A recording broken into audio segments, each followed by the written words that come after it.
नमः सिद्धेभ्यः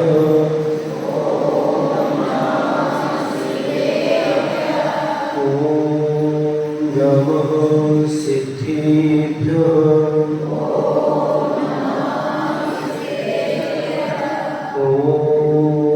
नमः सिद्धेभ्यः नमो अरिहन्तारं नमो सिद्धारं नमो आयर्याणं नमो वच्छायाणं नमो विघ्नेशवसाहुनं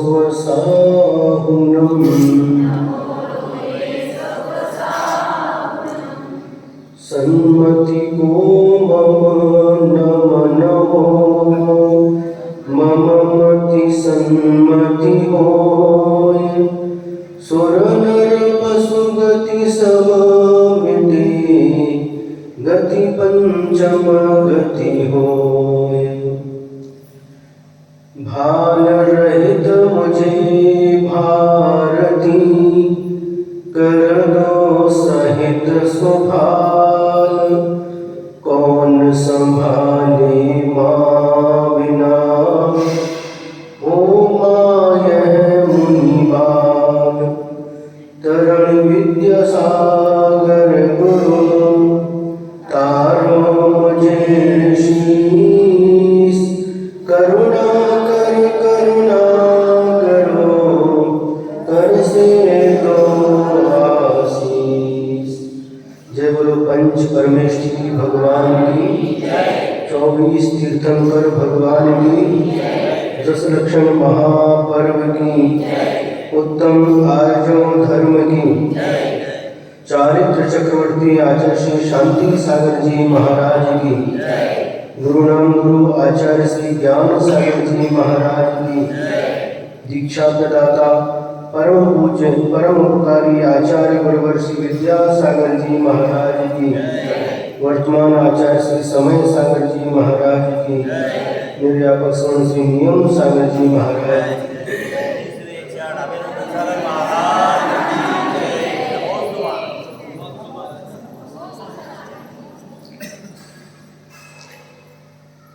आज पर्युषण पर्व का तीसरा दिन है और आज के धर्म का नाम है उत्तम आर्जव धर्म। जैसा कि पहले बताया था, ये 4 धर्म जो है आदि के, इनके प्रतिपक्षभूत 4 कसाय हैं और उन 4 कसायों के विनाश से, उनके अभाव में इन धर्मों की उत्पत्ति होती है। क्रोध कसाय के अभाव में उत्तम क्षमा धर्म की उत्पत्ति होती है। मान कसाय के अभाव में उत्तम मार्दव धर्म की उत्पत्ति होती है। माया कसाय के अभाव में उत्तम आर्जव धर्म की उत्पत्ति होती है और लोभ कसाय के अभाव में उत्तम शौच धर्म की उत्पत्ति होती है। आज क्रम है उत्तम आर्जव धर्म का। इसके प्रतिपक्ष भूत जो कषाय है उसका नाम है माया कषाय। मराठी में माया का अर्थ अलग होता है।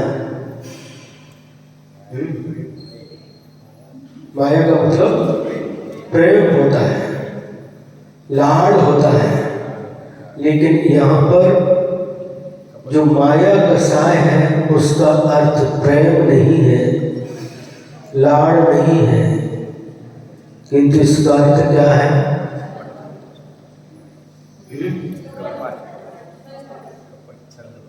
माया का अर्थ है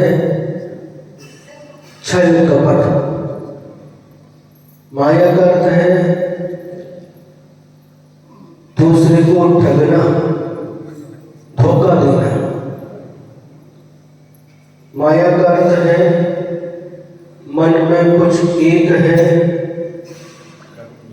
वचनों में कुछ दूसरा है और शरीर के द्वारा कुछ अलग ही है। इसका नाम है माया कसाय, जिसको हम अपनी भाषा में मायाचारी भी बोलते हैं।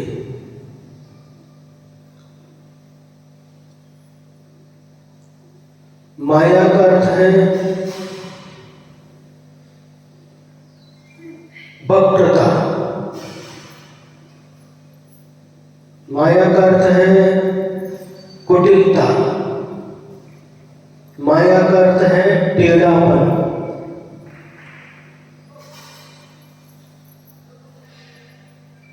और इस माया कसाय के वशीभूत होकर के संसारी प्राणी दूसरे का अहित करके आनंद का अनुभव करता है। दूसरे के साथ माया कसाय से उसको ठग करके, उसको धोखा दे करके आनंद का अनुभव करता है, बहुत खुश होता है। मैंने तो आज बहुत बड़ा कार्य कर लिया, मैंने उसको धोखा दे दिया, मैंने उसको ठग लिया, बहुत बड़ा काम कर लिया है। कसाय भी करता है और उसके साथ साथ हर्ष का अनुभव भी करता है। ऐसा कोई व्यक्ति नहीं है जो दूसरे को ठग करके, धोखा दे करके दुख का अनुभव करे, अरे मेरे द्वारा आज ये बहुत गलत हो गया। यदि ऐसा भाव मन में रहे तो कभी किसी को भी ठगने का, धोखा देने का भाव मन में उत्पन्न ही नहीं हो सकता।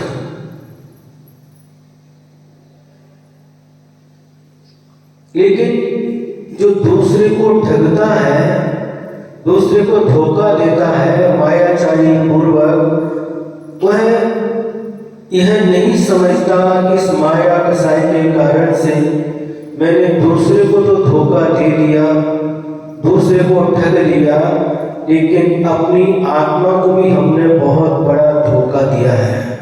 ऐसा विचार कभी नहीं करता। दूसरे को ठग रहा है, लेकिन मैं अपने आप को ठग रहा हूं, ऐसा भाव कभी भी उसके मन में नहीं आता। किसी ने लिखा है, अपने नफे के वास्ते मत और का नुकसान कर, तेरा भी नुकसान होगा, इस बात का भी ख्याल कर।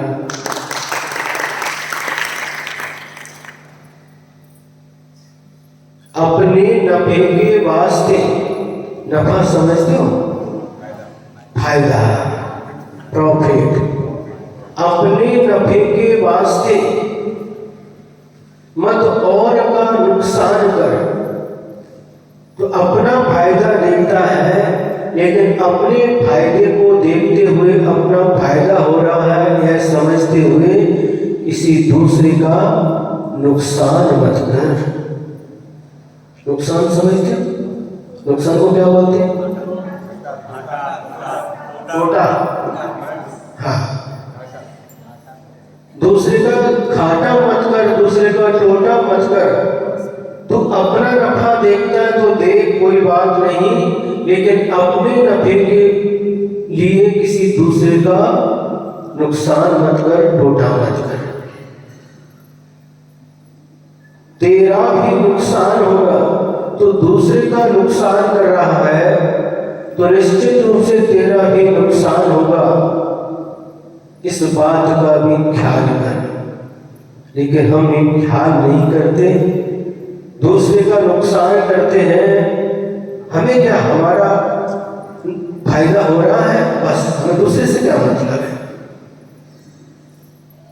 इसके कारण से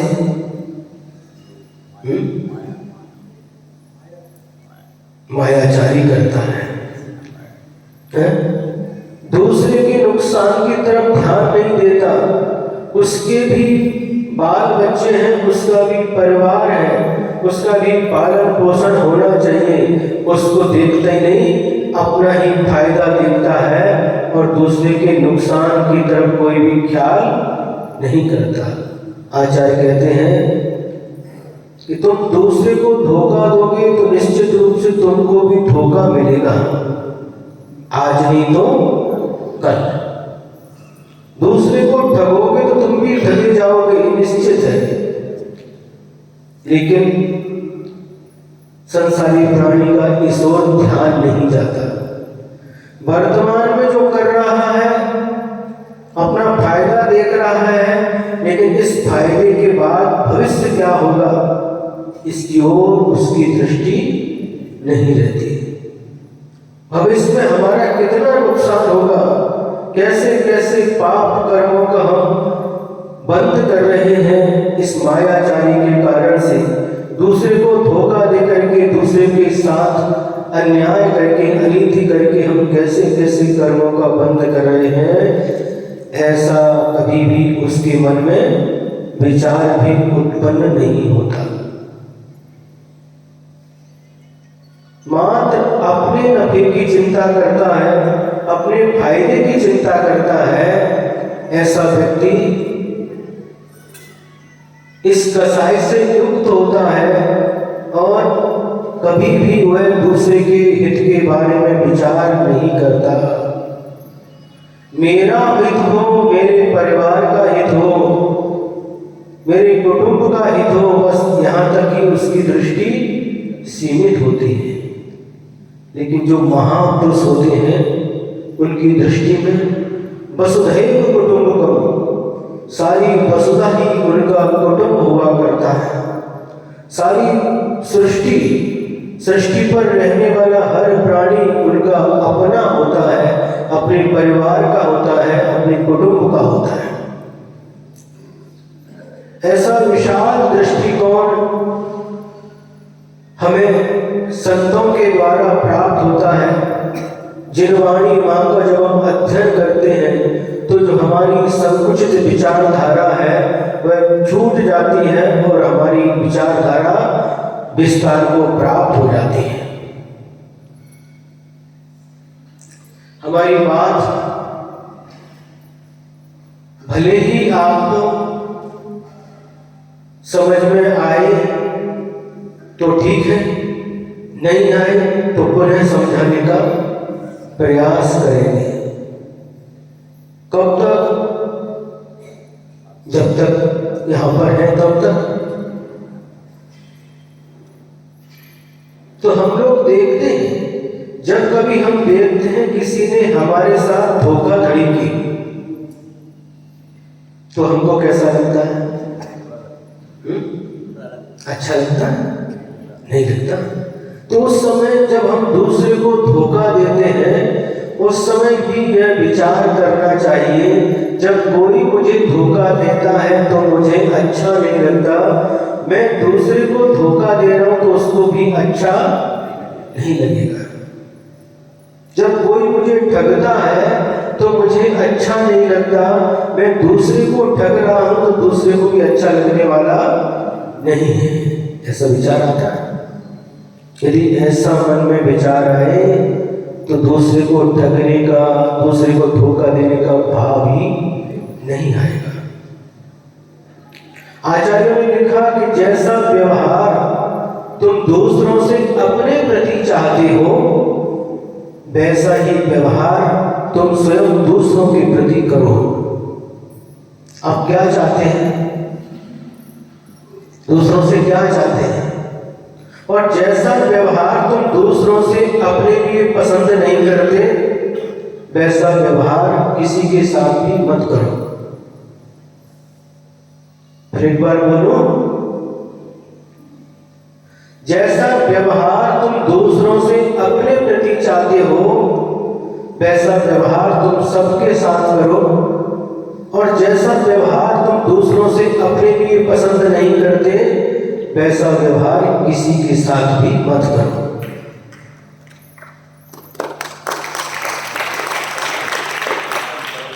क्या अर्थ हो गया? इस सूत्र वाक्य है, सूत्र में बहुत बड़ा अर्थ छिपा हुआ रहता है। सूत्र ग्रंथों की व्याख्या करने के लिए टीका ग्रंथों की रचना होती है। अभी कुछ देर पहले आप लोग तत्वार्थ सूत्र का पाठ कर रहे थे, आवाज आ रही थी, तो ये सूत्र ग्रंथ कहलाता है। तत्वार्थ सूत्र सूत्र ग्रंथ है, 10 अध्याय है और 25 मिनट में आधा घंटे में आप पाठ कर लेते हैं।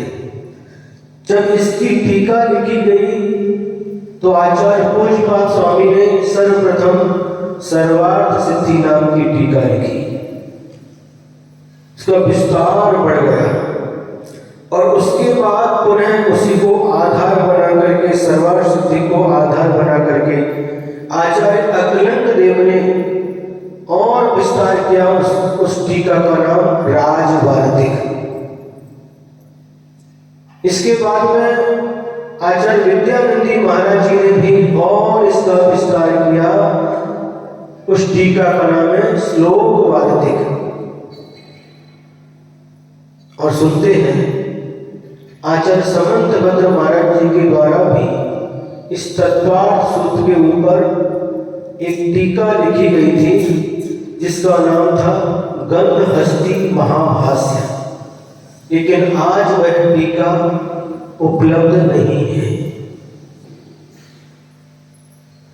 ये तो बहुत छोटे, तत्वार्थ सूत्र तो बहुत छोटा है, लेकिन उसके अंदर जो अर्थ गर्भित है वह बहुत विस्तार को लिए हुए है। सूत्र के गर्भ में बहुत सारा अर्थ छिपा हुआ रहता है। सूत्र छोटे रहते हैं, लेकिन इसका अर्थ जब इसकी व्याख्या करें तो एक एक सूत्र की व्याख्या करने के लिए भी एक एक ग्रंथ बन सकता है। उसी प्रकार से यहां पर का ये सूत्र वाक्य है कि जैसा व्यवहार आप दूसरों से चाहते हो वैसा व्यवहार सबके प्रति करो। आप क्या चाहते हो दूसरों से अपने लिए?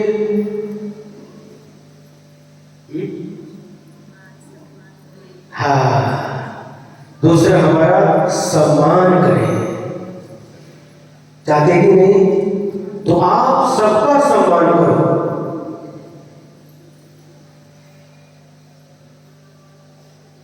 दूसरा हमारा आदर करे, आप सबका आदर करो। जो व्यवहार आप दूसरों से अपने लिए चाहते हैं वह व्यवहार सबके साथ करो। लोग हमसे मीठा बोले, चाहते कि नहीं है? कोई कड़वा बोले, ऐसा चाहते कभी? वाणी में भी कड़वापन और मीठापन होता है। कटु वाणी और मधुर वाणी है क्या? वाणी में भी आप लोग खड़ी साकर मिला करके बोलते हैं क्या?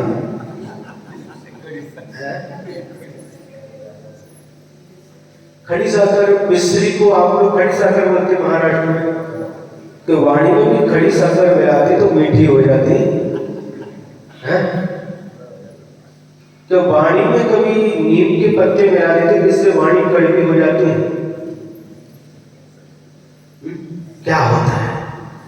अंदर के हमारे परिणाम जितने अच्छे होते हैं, वाणी उसी प्रकार से मधुर रूप में परिणमन करती है। मधुर किसको कहते हैं? मीठी वाणी, मधुर वाणी। तो मीठा खाते तो जिह्वा इंद्री से उसकी अनुभूति होती है, रसना इंद्री उसके रस का अनुभव करती है, और मीठा किसको अच्छा लगता है? महाराज जी मला गोड आवडते है। और जब मकर संक्रांति आती है उसमें हम लोग बोलते हैं तिल गुड़,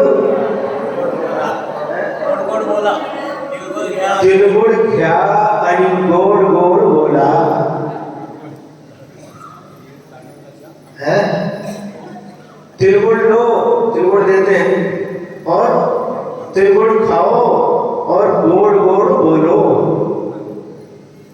है वाणी देखो, एक ही व्यक्ति, एक ही अंदर से जो भाषा गड़गड़ाए हैं शब्द रूप में परिणमन करती है। जब भावों में मधुरता रहती है तो वाणी मधुर होकर के, मधुर किसको रखती है? कानों को, के मन को। कान को सुनने के बाद जब अच्छा लगता है तो मन प्रसन्न हो जाता है, होता कि नहीं? हाँ।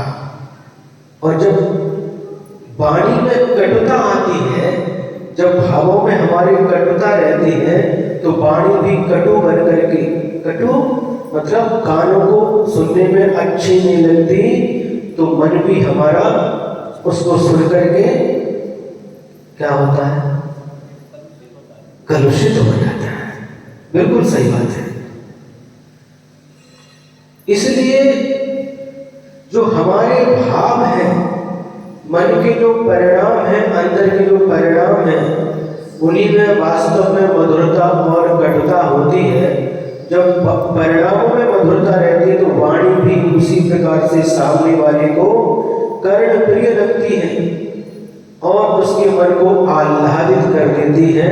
और वंस मोर, एक बार और सुना दो, एक बार और सुना दो, ऐसा लगता है कि नहीं? हाँ। और यदि परिणामों में कटुता है और कटु वाणी निकल करके बाहर आई है, फिर कैसा लगता है? उसके लिए बोलते वंस मोर है।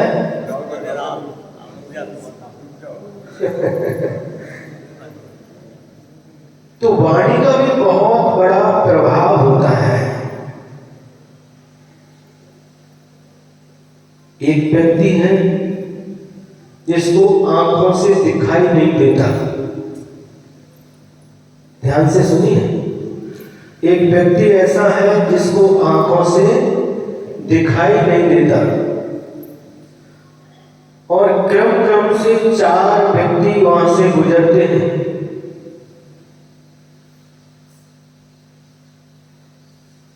एक व्यक्ति बोलता, क्यों बे अंधे, किधर जा रहा है?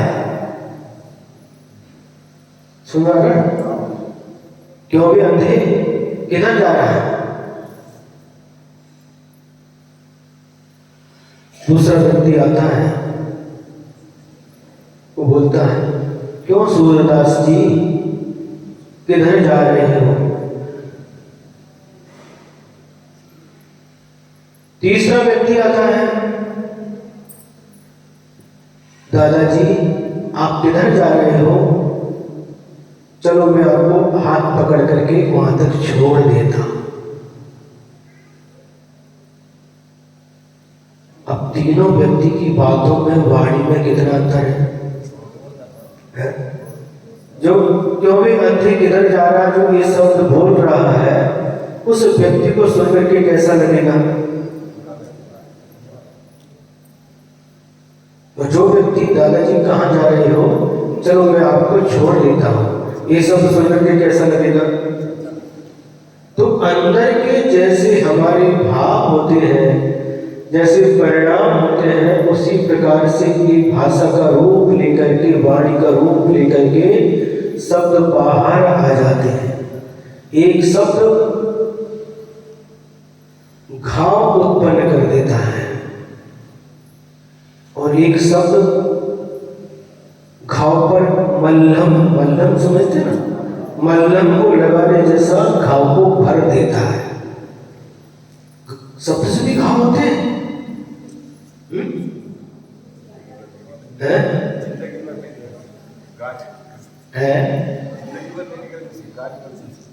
हाँ, जो किसी अस्त्र शस्त्र का घाव होता है वह समय पा करके भर जाता है, लेकिन जो वाणी का घाव रहता है वो बहुत गहरा होता है।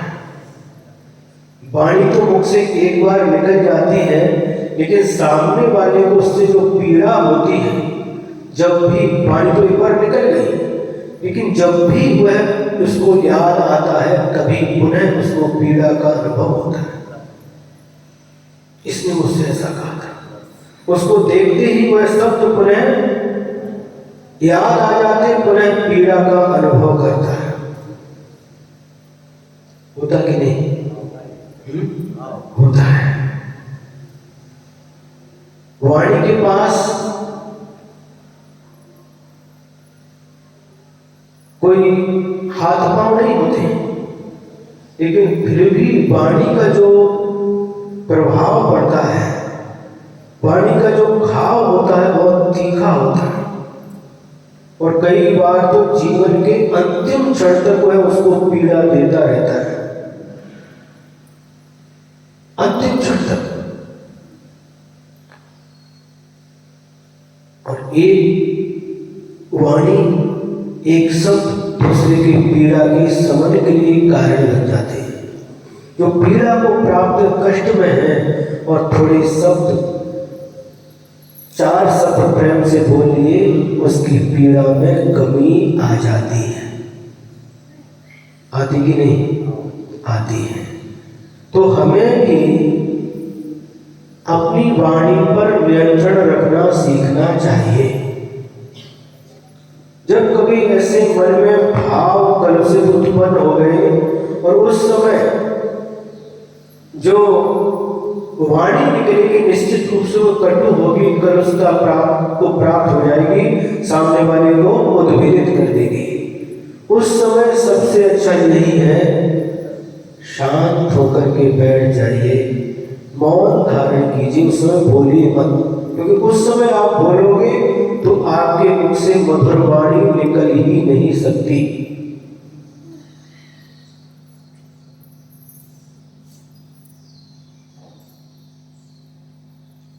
और जिसके मुख से इस प्रकार से अपशब्द निकलते हैं, गाली के शब्द निकलते हैं, गाली शब्द कैसे लगता है?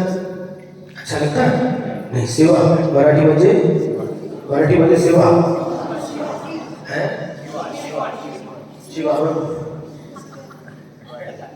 सेवा अच्छी लगती है? अच्छी लगती है क्या? चांगली वाटते काय? कोणाला पण चांगला वाटत नाही सेवा ऐकून, है? तो जब हमको गाली अच्छी नहीं लगती, तो दूसरे को भी गाली अच्छी नहीं लगती। हमने क्या कहा? जो हम अपने लिए चाहते हैं वह सबके लिए चाहना। लोग हमसे मीठा बोले, लोग हमारा आदर करें, है ना, लोग हमारी मदद करें। जैसा हम दूसरों से अपने लिए चाहते हैं, वैसा ही हमें दूसरों के लिए करना चाहिए। और जो हम दूसरों से अपने लिए पसंद नहीं करते, वह कार्य स्वप्न में भी किसी के लिए भी नहीं करना चाहिए। हम चाहते कि कोई हमें गाली दे, नहीं चाहते तो हमें भी किसी को गाली नहीं देना चाहिए। हम चाहते कोई हमसे अपशब्द बोले, नहीं तो हमें भी किसी के साथ अपशब्दों का प्रयोग नहीं करना चाहिए। हम चाहते कि कोई हमको मारे, नहीं चाहते तो हमें भी किसी को मारना नहीं चाहिए। हम चाहते हैं क्या कोई हमें धोखा दे, नहीं तो हमें भी किसी को धोखा नहीं देना चाहिए। हम चाहते हैं क्या कोई हमको ठगे, बोलो, नहीं चाहते तो हमें भी किसी को भी ठगना नहीं चाहिए। बहुत विस्तार है इसका।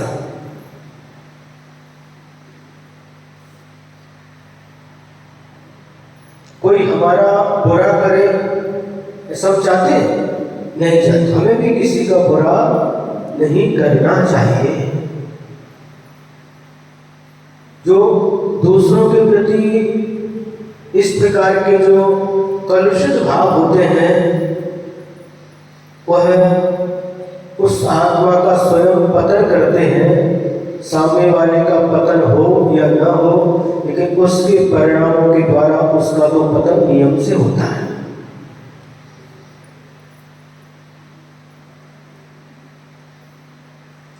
मायाचारी करके वह खुश होता है।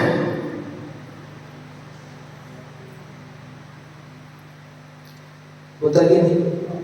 हाँ, मायाचारी भी कर रहा, कसाई भी कर रहा है और खुश भी हो रहा है। देखिए परिणामों की विचित्रता।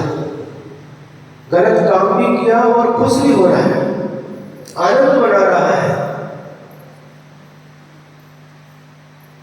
और यदि बोध प्राप्त हो जाए तो वही आत्मा पश्चाताप भी करता है, मैंने उसको धोखा दे करके अच्छा नहीं किया।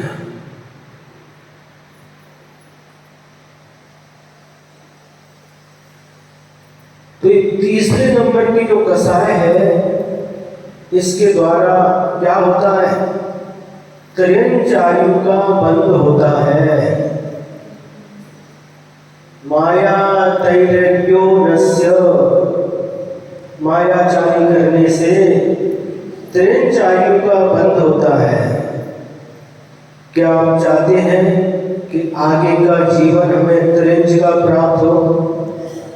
गाय भैंस हाथी घोड़ा बकरी इत्यादि पर्याय में हमारा जन्म हो? नहीं चाहते। तो फिर हमें इस आयु के बंध में जो कारणभूत माया कषाय है, इससे दूर रहना चाहिए।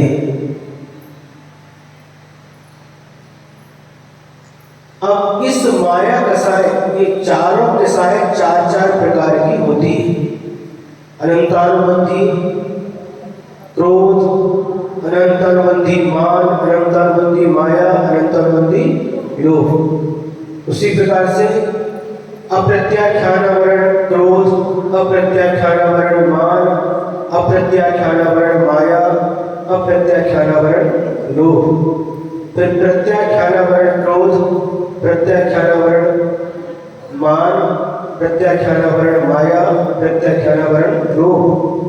संज्वलन क्रोध, संज्वलन मान, संज्वलन माया और संज्वलन लोभ। इस प्रकार से ये कसाय चतुष्क कहलाते हैं।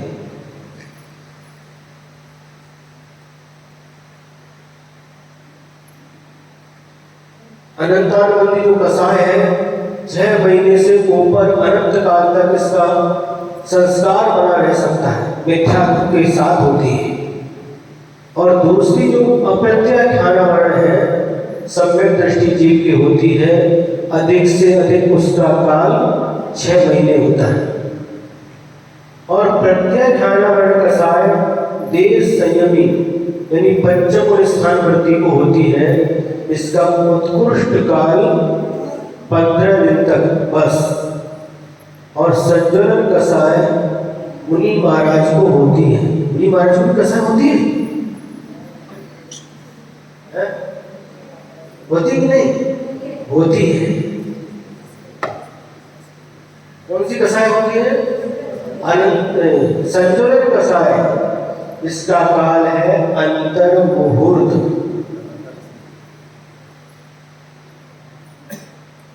ये व्यक्त रूप में कब तक रहती है?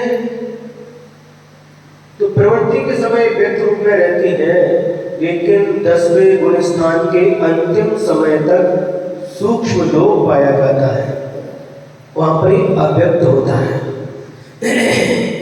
9वें गुण स्थान धीरे धीरे इनका ये विस्तार शायद सबको समझ में नहीं आएगा, तो अपन थोड़ा सा ये समझने का प्रयास करेंगे।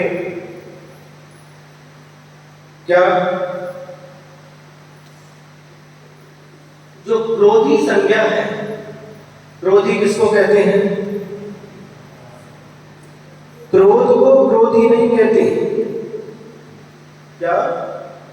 क्रोध कभी क्रोधी नहीं होता, किंतु जो आत्मा क्रोध रूप परिणमन करता है वह क्रोधी होता है। मान कभी मानी नहीं होता, किंतु जो आत्मा मान रूप से परिणमन करता है वह मानी कहलाता है।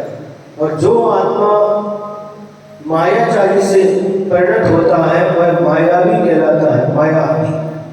और जो आत्मा लोभ कसाय से परिणमन करता है वह लोभी कहलाता है। लोभ कभी लोभी नहीं होता। इसमें क्या अंतर है? क्रोध में और क्रोधी में क्या अंतर है? क्रोध एक कषाय है, लेकिन जो क्रोध कर रहा है उस व्यक्ति को क्रोधी कहते हैं, जो मान कर रहा है उस व्यक्ति को मानी कहते हैं। ये दोनों में अंतर समझ लेना चाहिए। ये शास्त्र की बातें हैं, बहुत जल्दी हम प्रयास ये करते हैं कि जल्दी अच्छी तरह से आपको बहुत सरलता के साथ समझ में आ जाए।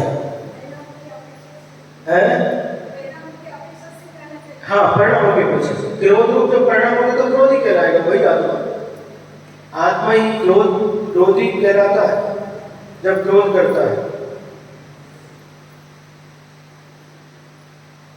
तो परिणामों की अपेक्षा से ये कथन किया जाता है। तो हमें ये सब विचार करना चाहिए। एक कषाय हमारे लिए कभी भी हितकारी नहीं होती, इनको कभी भी अच्छा नहीं समझना चाहिए। जब आचार्य कषाय पावड़ नाम का जो शास्त्र है, इसकी जय धवला टीका है, आचार्य जब पढ़ा रहे थे तो उसमें एक बहुत सुंदर एक संस्कृत में एक छंद पढ़ने को मिला। उन्होंने लिखा, क्रोधात् प्रीति विनाशम माना विनियोगघात माप्नोति साढ़्यो प्रत्यय हानिम सर्वगुण विनाशको लोभ।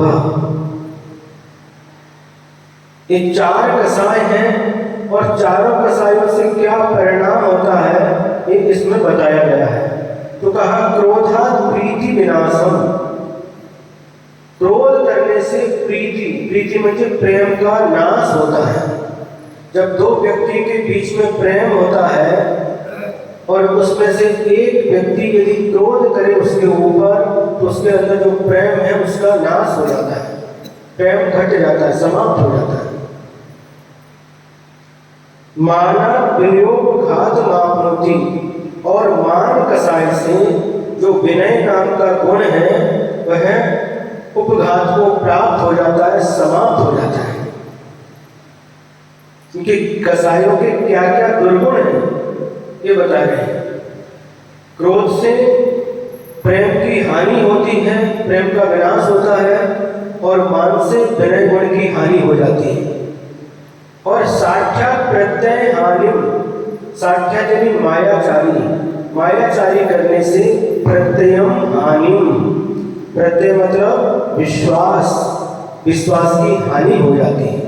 जब कोई व्यक्ति मायाचारी करता है और एक बार पता चल गया भैया ये मायाचारी करता, तो उसके ऊपर फिर विश्वास रहता है।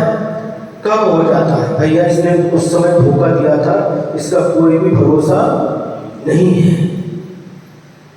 विश्वास का नाश हो जाता है मायाचारी करने से। और सर्वगुण विनाश को लोभ, और जो लोभ कषाय होती है सभी गुणों का विनाश करने वाली होती है। इसलिए इन कषायों से हमको बचते रहना चाहिए। ये कषायों की बात हो गई, कषायों के क्या परिणाम होते हैं ये सब आप लोगों ने समझा है। अब इसके विपरीत आज कौन सा धर्म है? आर्जव धर्म, उत्तम आर्जव धर्म। तो उत्तम आर्जव धर्म है यह कौन सी कषाय के अभाव में प्रकट हुआ? माया कषाय के अभाव में यह उत्तम आर्जव धर्म प्रकट होता है। अब आर्जव का अर्थ क्या है? आचार्यों ने लिखा, योगस्य अवक्रता आर्जवम। क्या कहा? योगस्य अवक्रता आर्जवम, योगों की अवक्रता का नाम आर्जव है। वक्रता मतलब टेढ़ापन, कुटिलता। और जो योगों की अवक्रता है योगों का मतलब क्या है? मनोयोग, वचन योग और काय योग। काय वांग मनः कर्म योग। मन वचन काय की जो प्रवृत्ति होती है और उसके कारण से जो आत्मा के प्रदेशों में परिस्पंदन होता है उसका नाम योग है। जब हम मन से कोई विचार करते हैं और मन के सोचते समय आत्मा के प्रदेशों में जो परिस्पंदन होता है वह मनोयोग कहलाता है। वचनों के द्वारा जब हम बोलते हैं और उसके बोलते समय आत्मा के प्रदेशों में परिस्पंदन होता है उसको वचन योग कहते हैं। और शारीरिक चेष्टा के माध्यम से जो आत्मा के प्रदेशों में परिस्पंदन होता है उसका नाम काय योग है। अब योग कुटिल भी होते हैं और योग सरल भी होते हैं। जब एक कुटिलता को प्राप्त करते हैं तो माया कसाई के रूप में चले जाते हैं, और जब यही योग सरल होते हैं,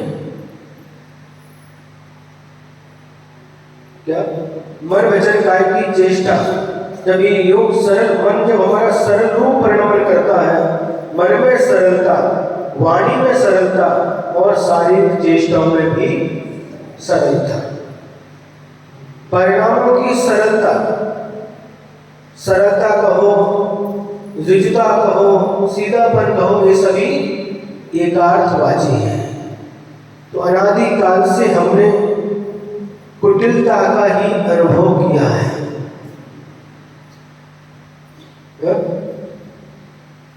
लेकिन जब तक ये कुटिलता नहीं छूटेगी, मन वचन काय की चेष्टा जब तक टेढ़ापन रहेगा तब तक आर्जव धर्म प्राप्त नहीं हो सकता। मन वचन काय की कुटिलता को छोड़ना होगा और मन वचन काय की सरलता को प्राप्त करना होगा। मन वचन काय की प्रवृत्ति को हमें ऋजु बनाना होगा, सरल बनाना होगा, तब कभी जाकर के हमारी आत्मा के अंदर यह आर्जव धर्म उत्पन्न हो सकता है। देखो, सर्प को आपने देखा है? जब वो चलता है तो कैसे चलता है? टेढ़ा मेढ़ा चलता है। कभी कोई सर्प ऐसे को सीधा सरल चलता हो ऐसा देखा क्या? नहीं देखा। जब भी चलता है, देखो आप, कभी टेढ़ा मेढ़ा चलता है। चलते समय टेढ़ापन रहता है, लेकिन जब वही सर्प अपने घर में प्रवेश करता है, अपनी बामी में प्रवेश करता है, फिर कैसे जाता है उस समय? सीधा सरल जाता है। तो हमारे जीवन में जो टेढ़ापन है, कसायों का टेढ़ापन है, मायाचारी का जो टेढ़ापन है, जब तक ये टेढ़ापन रहेगा तब तक हम अपने आत्मा रूपी घर में प्रवेश नहीं कर सकते। जब भी हमें आत्मा रूपी अपने स्वघर में प्रवेश करना होगा तब हमें सीधा बनकर के ही हम प्रवेश कर सकते हैं।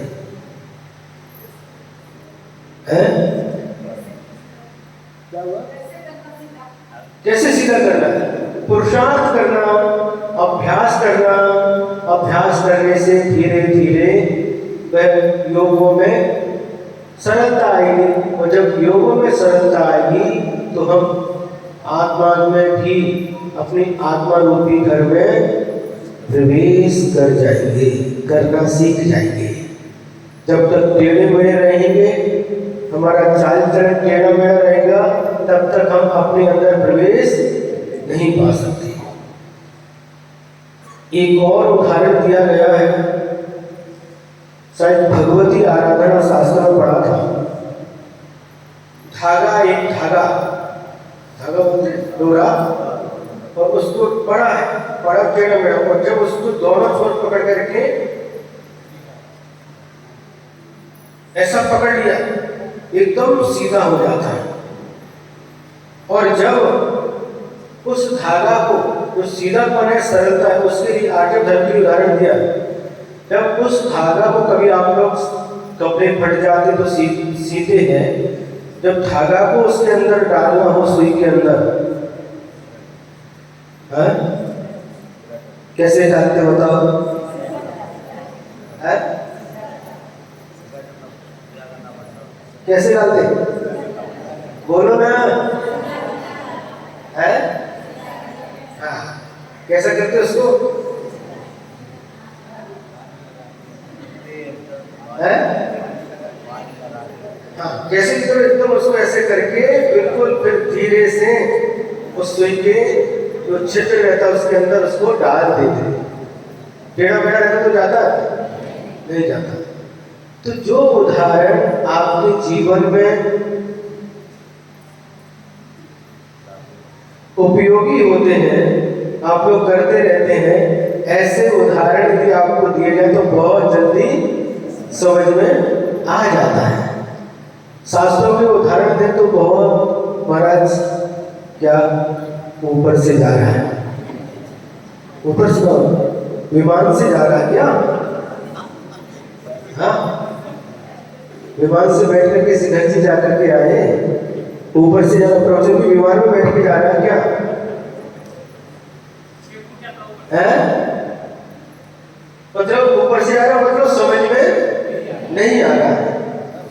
और जो उदाहरण हम प्रतिदिन देखते रहते हैं वो जल्दी हमें समझ में आ जाते हैं।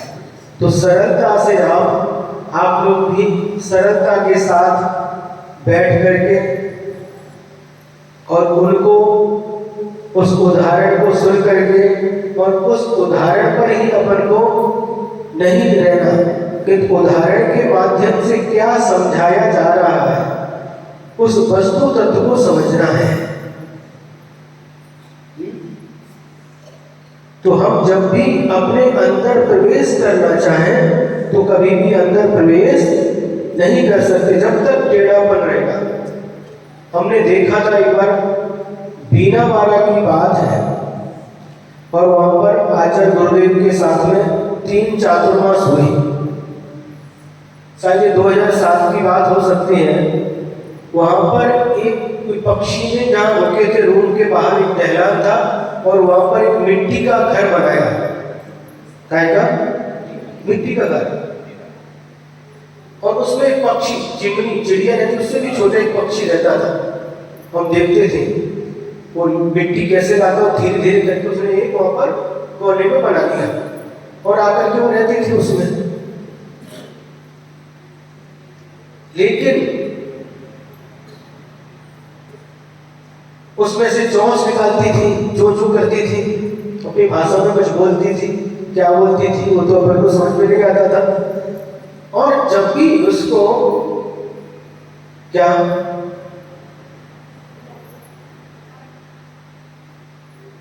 दो नंबर समझ में आया ना? जब भी उसको जाना होता था तो चोंच को घोंसले की तरफ पकड़ करके वो चोंच को घोंसले की तरफ करती थी, घोंसला बोलती थी मिट्टी के घर की तरफ, और जो गंदा कर रहा वो नीचे करती थी। अरे इसके पास भी इतना ज्ञान है, अपने घर को गंदा नहीं रखना, घर को साफ रखना, गंदा बाहर करना। एक उदाहरण है। वो उसी प्रकार से हमको अपना मन, अपना परिणाम, अपनी आत्मा को क्या करना? गंदा रखना। ये पर्व इसीलिए आए हैं। बाहर की स्वच्छता तो आप बहुत करते हैं, शरीर को स्वच्छ रखते हैं, कपड़ों को स्वच्छ रखते हैं, घर मकान को स्वच्छ रखते हैं, लेकिन पर्व इसलिए आई है कि अपने घर को, हमारा घर कौन सा है? महाराज यवतमाल है, महाराज कुशल, महाराज मानसिंह, महाराज वासिम, महाराज साखरा है, महाराज हिंगोली, महाराज औरंगाबाद, महाराज बसवंत, महाराज मालीगांव, हैं हमारा हट्टी होड़ी, हमारा सिरसागंज, और कौन सा रह गया? हाँ, बहुत जगह के लोग आए हैं। तो ये सब जो गांव, हमारा सदरगा, ये सब जो गांव जिनको अपना हम गांव कहते हैं और वहां पर जो बना के रखा है उसको अपना घर कहते हैं। किसका घर? माझक, माझक घर। लेकिन वास्तव में वह भी घर है और ये शरीर भी एक घर है जिसको हम अपना घर कहते हैं। वास्तव में वह किराए का घर है। भारत किराए का कैसे? हमने जगह खरीदी, प्लॉट लिया, बांधकाम किया, हमने बनाया है हमारे नाम से, है?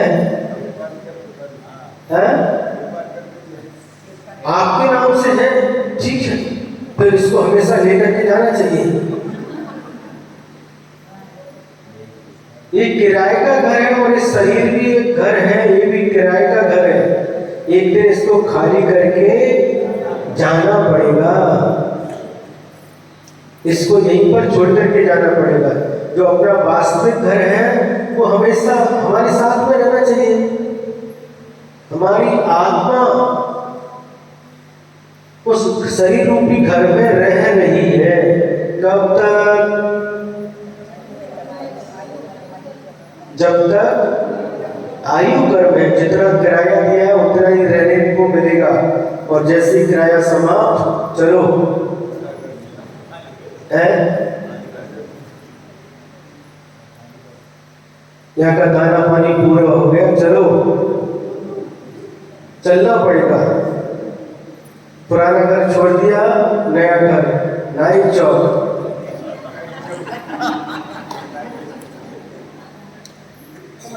पुराना घर छोड़ करके नए घर में आ गए और उसको भी छोड़ना पड़ेगा। चाहे पुराना घर हो, चाहे नया घर हो, चाहे मिट्टी का माटीचा घर हो या फिर स्लैब का हो, कोई भी हो, चाहे झोपड़ी हो, चाहे महल हो, सबको छोड़ करके जाना पड़ेगा। इस शरीर को भी छोड़ करके जाना पड़ेगा। कोई ऐसा है जो कभी भी शरीर में छूटे?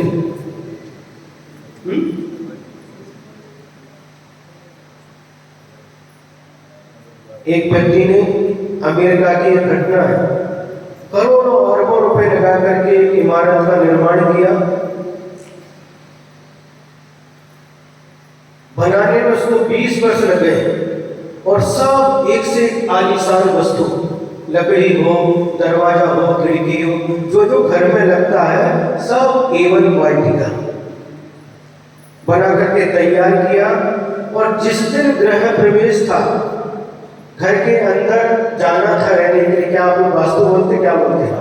हाँ, जो कुछ भी वहां पर जैसे जिस रीति रिवाज से चलता हो, जिस दिन उस घर में रहने के लिए जाना था, प्रवेश था, उसी दिन घर के बाहर या आगे घर तक आए, प्रवेश करने वाले थे, वही हार्ट अटैक आया, वही घर के बाहर ही चौखट पर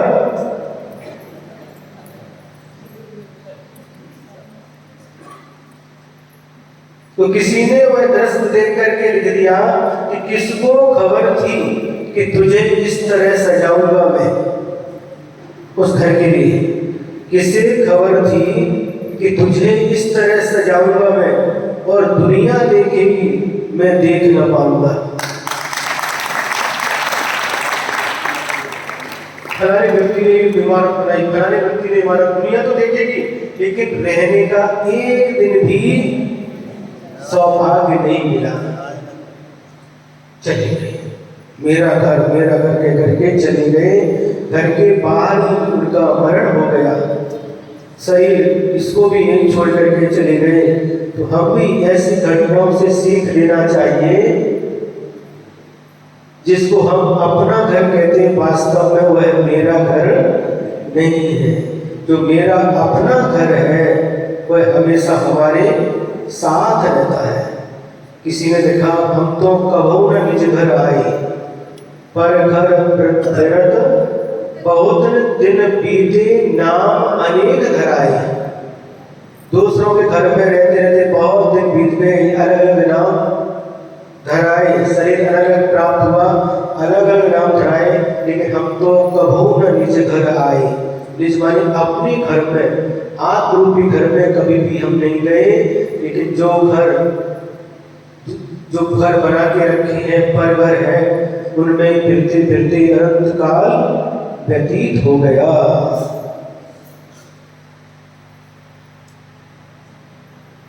तो योगों की जो अवक्रता है, योगों की जो सरलता है, योगों में जो सीधापन है, इसका नाम है उत्तम आर्जव धर्म। ये यदि हमें किसी से सीखना है तो बच्चों से सीखना चाहिए। क्या? जो बच्चा रहता है उसके पास बहुत सरलता होती है। देखिए आप, इसलिए किसी ने कहा कि बच्चों के साथ थोड़ा समय बिताया करो। हमने सुना है जो गांधी जी थे, महात्मा गांधी, वो भी बच्चों के साथ थोड़ा समय बिताते थे। उनके अंदर, बच्चों के अंदर जो सरलता रहती है, उनके मन की सरलता, वचनों की सरलता, ये स्वाभाविक होती है, सहज होती है। देखिए आप, घर घर में बच्चे रहते हैं, देखिए आप कितनी सरलता होती है। कुछ उदाहरण देते आपको। माता पिता आए और एक बच्चा साथ में है, और कहते बेटा महाराज जी को नमस्ते करो, बेटा महाराज जी को नमस्ते करो, और बेटा खड़ा है, नमस्ते नहीं कर रहा। और जैसे ही माता पिता नमस्ते करते हैं तो बिना कहे वह भी नमस्ते करता है, और नमस्ते करता और कैसे करता मालूम है? सिर्फ ऐसे करता और ऐसे देखता है। जब तक उसके माता पिता स्टेट टेके तब तक वो भी टेके रहते, जैसे वो उठे वो भी उठ करके खड़ा हो जाता। बच्चे सिखाने से कम दिखाने से ज्यादा सीखते। क्या कहा? बच्चे सिखाने से कम और दिखाने से ज्यादा सीखते। वो बोले, अगर वो अपने आप बिना बोले नमस्ते करते, अपने आप आकर के बच्चे करते हैं। हाँ, अपने आप देख देख करके सीख जाते हैं। कितनी सरलता उनके अंदर होती है। एक बार जो चंदा मांगने वाले होते हैं ना, चंदा क्या बोलते हैं, बरगनी, जब कभी कोई कार्यक्रम होता, महावीर जयंती वगैरह कोई कार्य, तो उस समय घर घर जाकर के बरगनी जाते हैं, घर घर जाते हैं। एक व्यक्ति ने खिड़की से देख लिया कि वो चंदा मांगने वाले आ रहे हैं, और उसका एक छोटा बच्चा है, और उससे कहा कि देखो वो लोग आ रहे हैं। जब वो पूछेंगे बेटा तुम्हारे पापा के यहाँ कहाँ है, तो कहते हैं पापा घर में नहीं है।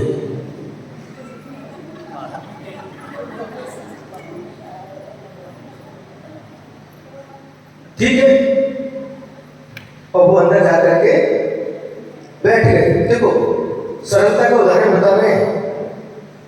और वो लोग आए, वो बाहर खड़ा था बच्चा, बेटा तुम्हारे पापा किधर है? पापा जी घर में हैं, उन्होंने कहा है वो अभी घर में नहीं है।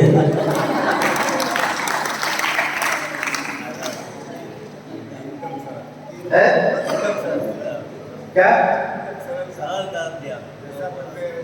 पापा जी घर में हैं, लेकिन उन्होंने कहा है कि वो अभी घर में नहीं है।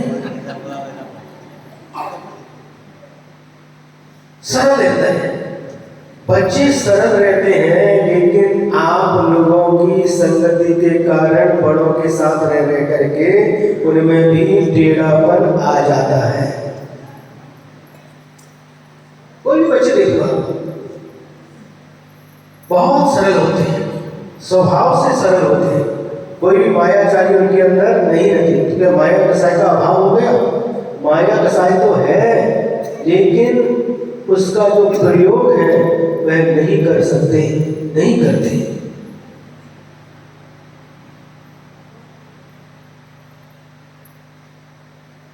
बहुत सारे ऐसे उदाहरण देखने को मिले। बच्चों के चेहरा देखो ना, उनके चेहरे को देख करके कि इनके अंदर कोई क्या है, कसाय है, ऐसा दिखाई नहीं देता। कभी कभी कोई बात हो गई मन का नहीं हो तो बात अलग है। जब कभी किसी ने उनको मार दिया, डांट दिया, तो आंखों में आंसू आ जाते हैं और वो आंसू लुढ़कते हुए गाल तक आ गए। तुरंत माँ ने क्या किया, उसको पुचकारा, गोद में उठा लिया और लाड करने लगी और ओठों पर मुस्कान आ गई।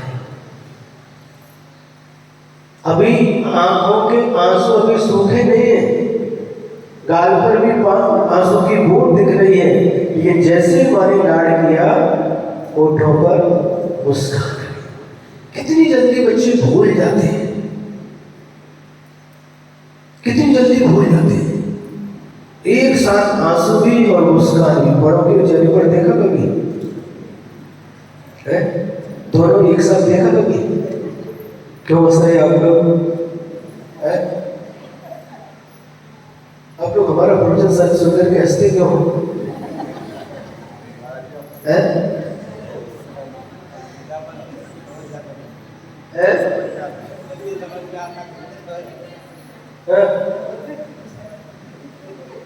तो हम उदाहरण इसलिए दे रहे हैं कि आप लोग को जो प्रैक्टिकल में दिखाई देता है तो वो बिल्कुल अच्छी तरह से समझ में आ जाता है। बच्चों का जीवन बहुत सरल होता है, इसलिए मुनि महाराज को दीक्षा देते हैं तो कहते हैं यथाजात मुद्रा की धारी। यथाजात जैसा बालक का जन्म होता है वैसे यथाजात। जब बूढ़ा व्यक्ति भी मुनि बने तो उनको भी यथाजात कहा जाता है। यथाजात है, यथाजात मुद्रा को धारण करने वाले।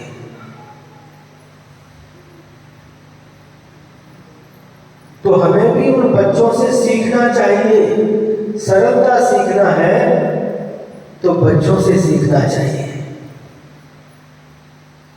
और मायाचारी सीखना है तो बोलो।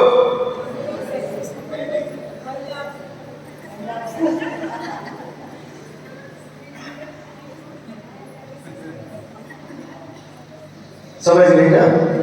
हाँ,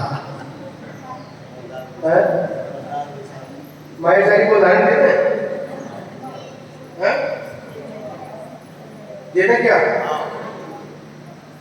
मायाचारी एक बुंदेलखंड में कोई गांव है और उस गांव में एक अनाज का व्यापारी था। अनाज म्हणजे धान्य, गेहूं, चावल, ज्वार, बाजरा, मक्का, मूंग, मोटा जो आती है ना, धान का व्यापारी है। तो व्यापारी है तो किसान लोग धान लेकर के आते भी है, खरीदता भी है और बेचता भी है। गांव में ऐसे चलता है। गांव देहात में कोई गेहूं लेकर के गए, उसके बदले में हमको ज्वार दे दो, अथवा पैसा सबसे भी बेच करके जाते हैं। तो व्यक्ति जो दुकानदार था, जो उसको वजन करने के जो बांट होते हैं, बांट क्या होते हैं, 1 किलो का, 2 किलो का, 5 किलो का वजन होता है। तो प्राय करके उसमें मोहर लगी रहती है, लोहे के रहते हैं, और कई कई गांव या लोग पत्थर के बना करके रखते हैं। इधर होता है कि नहीं? पत्थर का आधा किलो का अलग है, 1 किलो का अलग है, पत्थर के टुकड़े रहते हैं। अब वो व्यक्ति क्या करता था, जब किसी से माल लेना होता था तो आवाज लगाता था, बड़ी बहू बांट लेकर के आओ।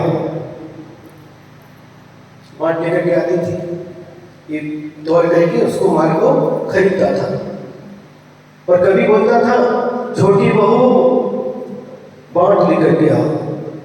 उस समय वो लेकर के आती थी, उसको तोड़ करके बेचता था। घर में बहू दो नहीं थी, एक ही बहू थी।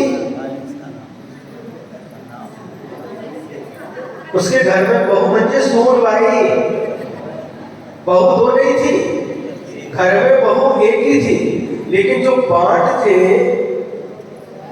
जो वजन करने वाले, एक ज्यादा वजन का था, ज्यादा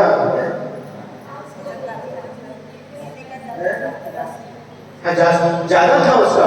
जैसे 5 किलो का है वो 6 किलो का होगा, और 5 किलो का है तो 4 किलो का। ऐसे दो अलग अलग थे, एक कम था एक ज्यादा था।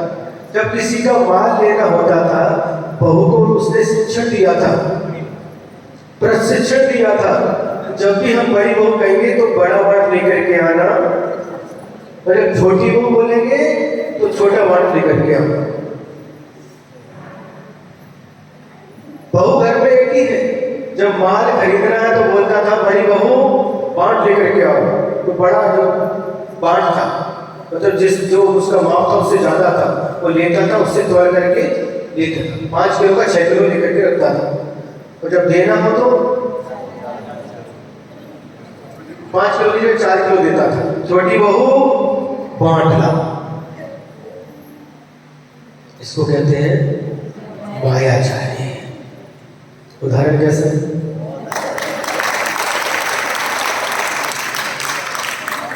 बहू एक ही है, लेकिन मन के कुटिल परिणाम देखिए, मन की कुटिलता, मन की वक्रता। जब उससे माल लेना है तो ज्यादा खरीद करके लेना, और जब देना है तो कम देना।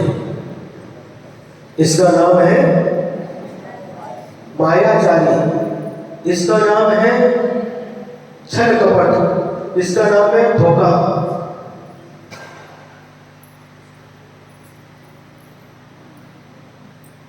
ये जो उदाहरण दिया आपको, ये मनोरंजन के लिए नहीं दिया, लेकिन कैसे कैसे परिणामों की विचित्रता होती है,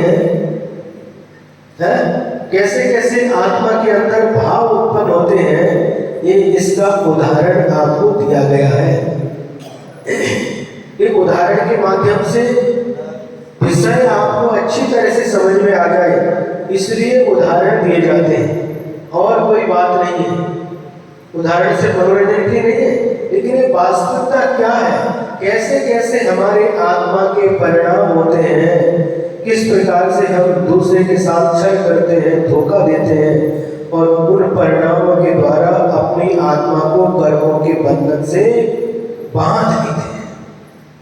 ये समझने के लिए आपको एक उदाहरण दिए जा रहे हैं, जिससे विषय आपको अच्छी तरह से समझ में आ जाए और आत्मसात हो जाए, आपके अंदर की कुटिलता निकल जाए और सरलता आपके जीवन में आ जाए।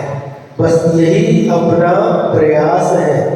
जो गुरुओं ने कहा है, भगवान की जो वाणी है, उस वाणी को सुन करके, पढ़ करके हमें उसे आत्मसात करते हुए अपने जीवन में उतारना चाहिए, और जीवन में उतार करके उसी के अनुसार आचरण करते हुए अपने जीवन को उन्नत बनाना चाहिए। हमें दूसरे को कुछ नहीं कहना चाहिए। पूजा में भी आप लोग पढ़ते हैं ना, मन में होए सो वचन उचरिए, वचन होए सो तन सो करिए। बोलते कि नहीं? मन में हो तो वचनों से बोलो, और जो वचन में हो वो है शरीर से करो, लेकिन इसको एकांत मत पकड़ना। बहुत बड़ी बात बता रहे आपको, इसको एकांत से नहीं लेना।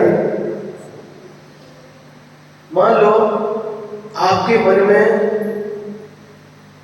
किसी के प्रति दुर्भाव उत्पन्न हो गया, उसके मारने के भाव आ गए, उसको वचन से बोलेगा मैं तुझे मार दूंगा, और शरीर से मार ही देगा क्या? नहीं, महाराज ने कहा है ना, पूजा में लिखा है मन में हो सो वचन उचरिए। मन में है ऐसा नहीं, तो मन में वही बोलूंगा, वही करूंगा मैं। मन में गाली देने के भाव में उसे गाली दे दी, मारने के भाव में मार दिया, नहीं। ध्यान से सुनिए, मन में हो सो वचन उचरिए, वचन हो सो तन सो करिए। इसका अर्थ बहुत अच्छी तरह से समझना है, नहीं तो संघर्ष प्रारंभ हो जाएगा। मन में यदि किसी के अहित करने के भाव आ गए तो उसको मन में ही समाप्त कर देना, वचनों तक नहीं लाना। और मान लो यदि वचनों तक भी आ गए तो उसको वचनों तक ही समाप्त कर लेना, माफी मांग लेना, आई माझी चूक झाली मला माफ करा, बस शरीर तक नहीं आना। लेकिन जो अच्छे विचार होते हैं वह जो मन में है उसी को वचन के द्वारा कहिए, और जो वचनों में आया उसको शरीर के द्वारा करिए। अच्छे कार्य के लिए कहा गया है, बुरे कार्य के लिए इसका ध्यान रखना। किसी के लिए दान देने के भाव उत्पन्न हो गए तो जो भाव उत्पन्न हुए उसको मुख से कहना, और जो मुख से कह दिया वो सीधा देना। तीर्थ यात्रा के भाव हो गए, किसी की मदद करने के भाव हो गए, तो अच्छे भाव हैं उनमें कभी भी अलट पलट नहीं होना चाहिए। जो मन में है वही वचन में, वही क्रिया में, अच्छे कार्य के लिए, बुरे कार्य के लिए उदाहरण नहीं है।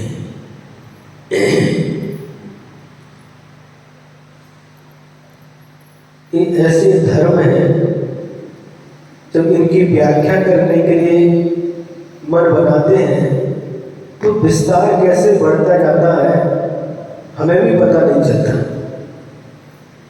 और आप लोग भी इतने एकाग्र होकर के सुनते हैं, आपका मन भी इधर उधर नहीं जाता। इसका कितना लाभ है, मतलब 1 घंटे प्रवचन हुआ, 1 घंटे तक मन आपका एकाग्र होकर के धर्म ध्यान में लगा रहा, एकाग्रता के साथ। नहीं तो मन बहुत चंचल है। कैसा चंचल है, उसमें उदाहरण दिया, एक बंदर है माकड़, कितना चंचल रहता, एक जगह बैठ नहीं सकता, और उस बंदर को शराब पिला दी तो उसकी चंचलता और बढ़ जाती है, और उसको फिर शराब पीने के बाद उसको बिच्छू ने काट लिया तो फिर उसकी चंचलता का तो कहना ही क्या, बहुत चंचल हो जाता है। तो जिस बंदर ने शराब पी और बिच्छू ने काटा है उसकी जितनी चंचलता है उससे भी ज्यादा चंचल मन होता है। क्षण भर में शरीर यहाँ बैठा रहता है लेकिन मन कहाँ की यात्रा करके चला जाता है। मन यही है, शरीर यहीं बैठा है, मन यवतमाल को चला गया, उमरखेड़ को चला गया। तो मन की गति विचित्र है। तो कम से कम 1 घंटे आप लोग बैठ करके जो यहाँ पर सुनते हैं, एकाग्रता के साथ सुनने का जो आप पुरुषार्थ करते हैं, आपका यह पुरुषार्थ बहुत सराहनीय है। ताली किसके लिए बजाइए?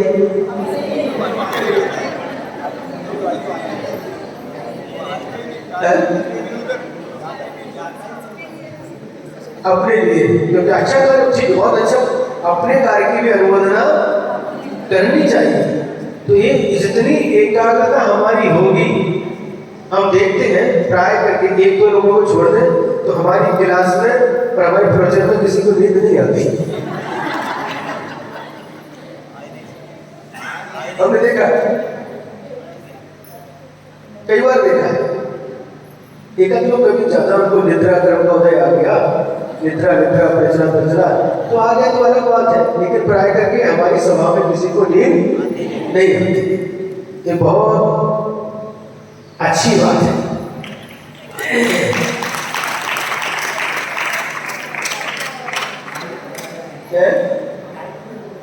उड़ जाती है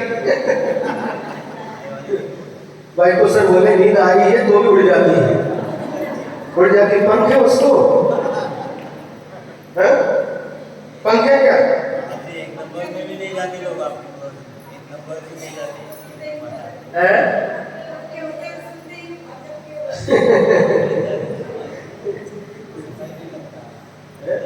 बहुत अच्छा है। एक उदाहरण और लेंगे, इसके बाद हम समाप्त करेंगे।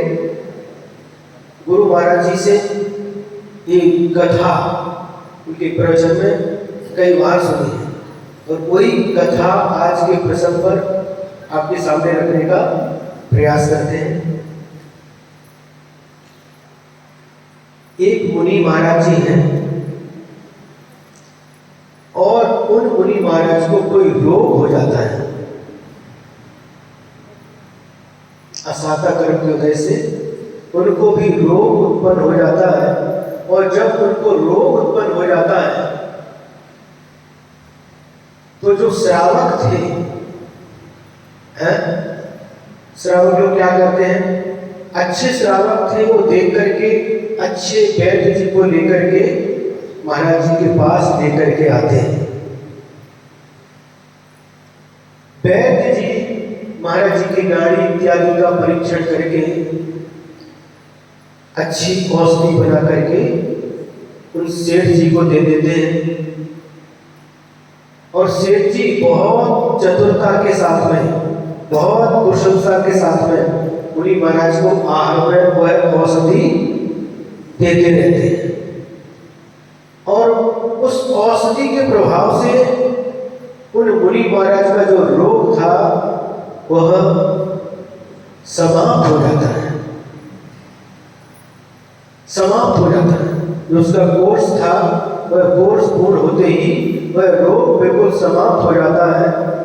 तो सेठ जी उन वैद्य जी को लेकर के महाराज जी के पास जाते हैं और महाराज जी को बताते हैं, महाराज जी इन वैद्य जी की दवाई से आपका रोग ठीक हुआ है। तो महाराज जी ने सामान्य से जैसे सबको आशीर्वाद देते हैं वैसा ही वैद्य जी को भी आशीर्वाद दे दिया। लेकिन वैद्य जी के मन में कुछ अपेक्षा थी, उनके मन में भाव था, प्रशंसा के चार शब्द सुनने को मिले। महाराज जी ने अपने मुख से बोले, हाँ वैद्य जी तुमने बहुत अच्छा किया, तुम्हारी दवाई से मैं रोग मुक्त हो गया, निरोगी हो गया, बहुत अच्छा किया, बहुत अच्छा किया। ऐसे प्रशंसा सुनने के भाव उनके मन में थे, ऐसी अपेक्षा थी कि मुनि महाराज के मुख से हमारी प्रशंसा हो। लेकिन मुनि महाराज ने कोई प्रशंसा नहीं की। वैद्य जी सामान्य से जो सबको आशीर्वाद देते हैं वैसे ही उनको आशीर्वाद दे दिया। योग की बात है, कालांतर में उन वैद्य जी का मरण हो गया, और मरने के बाद उनका जन्म हुआ त्रयंच पर्याय में। त्रयंच पर्याय में भी कौन बने, बंदर बने। और बंदर बने, धीरे धीरे वह बंदर बड़ा होने लगा। देखो बंदर चंचल कितना भी रहे, देखिए आप, लेकिन उसकी स्थिरता भी बहुत होती है। देखिए छोटे छोटे बंदर भी, छोटे बच्चे रहते हैं बंदर के, माँ से चिपक जाते हैं, और माँ उसकी इतनी दूरी पर एक पेड़ से दूसरे पेड़ पर, एक बिल्डिंग से दूसरी छलांग लगाती है, फिर भी बच्चा गिरता नहीं। माँ का अच्छा पिल्लू तो गीत लगा है, कभी गिरता नहीं, इतनी अच्छी पकड़ है। और मनुष्य के बच्चे को माँ को पकड़ना पड़ता है, लेकिन वो माँ को पकड़ता है, और जब पकड़ लेता है उसकी इतनी अच्छी पकड़ होती है, कितना भी छलांग लगाए लेकिन बच्चा गिरता नहीं। छोटे छोटे बच्चे भी कूदते रहते हैं लेकिन कभी भी गिरते नहीं। चंचलता उनका दोष है, लेकिन ये स्थिरता उनका गुण है बंदर का। अब वह वैद्य जी मरण करके उस बंदर की पर्याय में उनका जन्म हो गया। कहां पर? बंदर की टोली में जन्म हो गया और मां धीरे धीरे उसको संभालते संभालते पालन पोषण करती रही और बंदर बड़ा हो गया। एक दिन उछल कूद कर रहा था वो बंदर और उसने देखा कि जिस पेड़ के ऊपर वह बैठा है कहीं से आया और उस पेड़ के ऊपर चढ़ा। नीचे दृष्टि गई, उस पेड़ के नीचे वही मुनि महाराज विराजमान थे, ध्यान में लीन थी। वह जाकर के पेड़ से उतरता है और मुनि महाराज के पास जाता है और मुनि महाराज को जैसे ही देखता है और देख करके उसे जाति स्मरण हो जाता है। अरे ये वो मुनि महाराज हैं जिनको रोग हुआ था और मैं इसके पहले वैद्य की पर्याय में था, मनुष्य पर्याय में था, वैद्य बना था और उस समय मैंने इनका इलाज किया था, इनको दवाई औषधि दी थी जिससे ठीक हो गए थे। लेकिन ठीक होने के बाद भी इन्होंने मेरी प्रशंसा नहीं की। प्रशंसा की भूख बहुत खतरनाक होती है, सुन रहे हैं? हाँ, प्रशंसा चाहो मत, प्रशंसा करो। दूसरों से प्रशंसा चाहना नहीं, दूसरों की प्रशंसा करना सीखो। पराप निंदा प्रशंसे सद्गुणों छागुणों भावने च नीचे गोत्रस्य। दूसरों की निंदा करना, आत्म अपनी प्रशंसा करना, दूसरों के दोषों को उघाड़ना, अपने दोषों को ढांकना, इससे नीच गोत्र का बंध होता है और नीच गोत्र का बंध दूसरे गुण स्थान तक ही होता है। इसे इन सब कामों से बचना चाहिए। प्रशंसा चाहना नहीं, दूसरों की प्रशंसा करना। दूसरों से प्रशंसा चाहोगे तो क्या होगा और दूसरों की प्रशंसा करोगे तो क्या होगा? दूसरों की प्रशंसा करोगे उच्च गोत्र का बंध होगा, अपनी प्रशंसा करोगे नीचे गोत्र का बंध होगा। प्रशंसा तो आपको करना ही है, दूसरों की प्रशंसा करो। आचार्य श्री कहते थे कि जो गुणवान है उनकी हमेशा प्रशंसा करो। वो कहते थे तुमको याद नहीं होता, ज्ञान तुम्हारा कम है, तो जिसका ज्ञान अधिक है उसकी प्रशंसा तो करो। तुम्हारी शारीरिक शक्ति नहीं है, उपवास आदि तप नहीं कर सकते, तो जो कर रहे हैं उनकी प्रशंसा करो। निश्चित रूप से आपको भी वह शक्ति प्राप्त होगी प्रशंसा करने से। गुणों की, गुणवानों की प्रशंसा करने से वे गुण हमारी आत्मा के अंदर भी विकसित होते हैं। अब क्या हो गया? उस बंदर को, मुनि महाराज को देख करके जाति स्मरण हो गया। अरे मैं वैद्य था और मैंने इनका इलाज किया था, ये एकदम ठीक हुआ, लेकिन फिर भी इन्होंने हमारी प्रशंसा नहीं की। और बस उसके अंदर क्या हो गया? गुस्सा आ गई और पेड़ के ऊपर चढ़ गया और पेड़ की एक डाल पर उछल कूद करते हुए उसको तोड़ दिया और मुनि महाराज की जंघा पर फेंक दिया ऊपर से। किसको? डाल समझते ना, पेड़ की एक डाल तोड़ करके मुनि महाराज की जंघा पर फेंक दिया और जंघा पर फेंका तो घाव हो गया और खून बहने लगा। थोड़ी देर के बाद वह बंदर नीचे उतर करके आया और देख रहा है मुनि महाराज उसी शांत मुद्रा में बैठे हुए हैं। जंघा में घाव हो गया है, खून की धारा बह रही है, लेकिन फिर भी शांत बैठे हुए हैं। उनके पास थोड़ी देर तक बैठा रहा और उसकी परिणाम में परिवर्तन हो गया।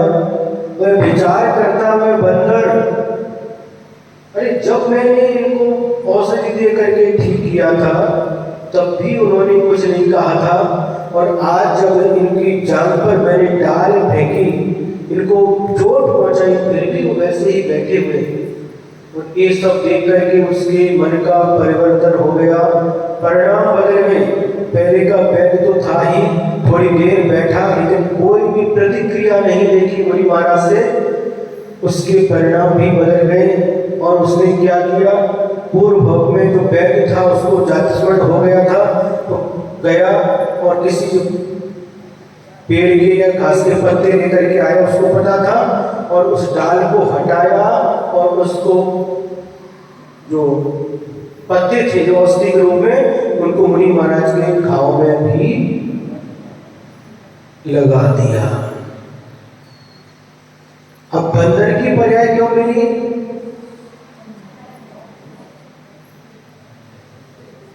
माया दैर्यो नस्य, मायाचारी के परिणाम से वह त्रेंच पर्याय मिली, और मायाचारी के कारण से उसने इस पर्याय को प्राप्त किया। इधर मायाचारी का प्रतिफल दिखाई दे रहा है, और उधर मुनि महाराज की सरलता, आर्जव धर्म, शांत भाव से बैठे हुए हैं। जब औषधि की गई तब भी शांत परिणाम है, और जब उस बंदर ने डाल फेंक करके जंगा पर घाव कर दिया तब भी शांत परिणाम है। आर्जव धर्म इसे कहते हैं, उत्तम आर्जव धर्म।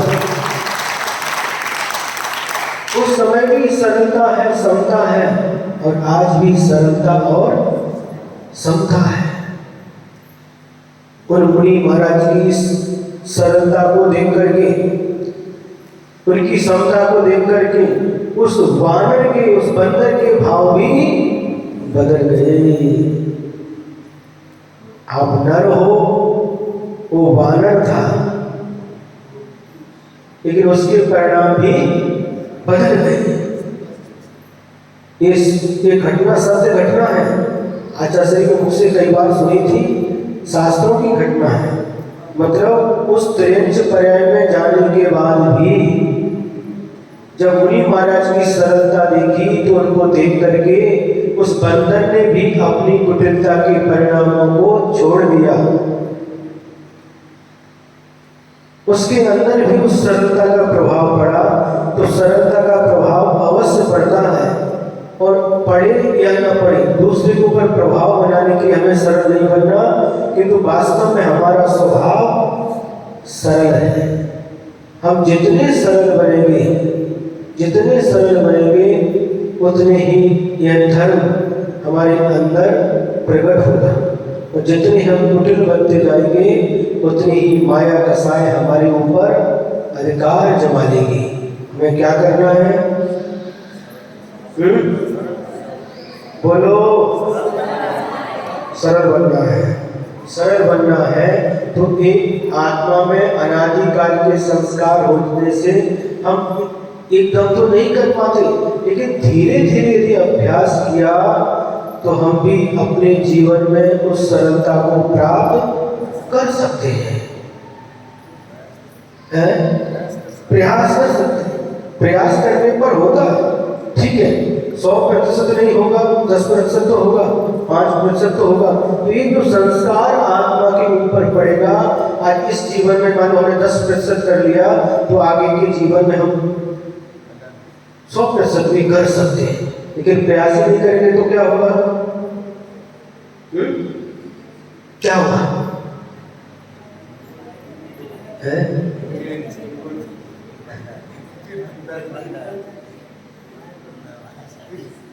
तो प्रयास करना चालू करो। कब से? आज से ही। अपने परिणामों में, अपने मन की चेष्टा, वचन की चेष्टा, काय की चेष्टा में सरलता लाओ। जितना हो उतना प्रयास तो करो। 1% भी यदि आप सफल हो गए तो सफल हैं। 1% तो सफलता मिली, तो कल 2% भी मिलेगी, परसों 5% भी मिलेगी। धीरे धीरे यदि हमने प्रयास किया तो निश्चित रूप से एक दिन हम भी उस सरलता को प्राप्त कर सकते हैं। सबके मन की, वचन की, काय की कुटिलता समाप्त हो जाए। भगवान से प्रार्थना करते हैं, भगवान से प्रार्थना करने से कुछ होता नहीं है, हमें स्वयं पुरुषार्थ करना पड़ता है। लेकिन फिर भी व्यवहार की अपेक्षा से भगवान से प्रार्थना करते भावना भाते हैं कि सभी के मन की वचन की काय की कुटिलता दूर हो और सभी के मन वचन काय की प्रवृत्ति है उसमें सरलता आए और उन सबके जीवन में उत्तम आर्य धर्म प्रकट हो, 10 धर्म प्रकट हो और सबका जीवन मंगलमय बने, धर्ममय बने, सबके जीवन का कल्याण हो, सभी का जीवन आनंदमय बने, अनंत सुख को प्राप्त करें सभी आत्माएं। इन्हीं मंगल भावनाओं के साथ जय बोलो महावीर भगवान की, आचार्य गुरुवर श्री विद्यासागर जी महाराज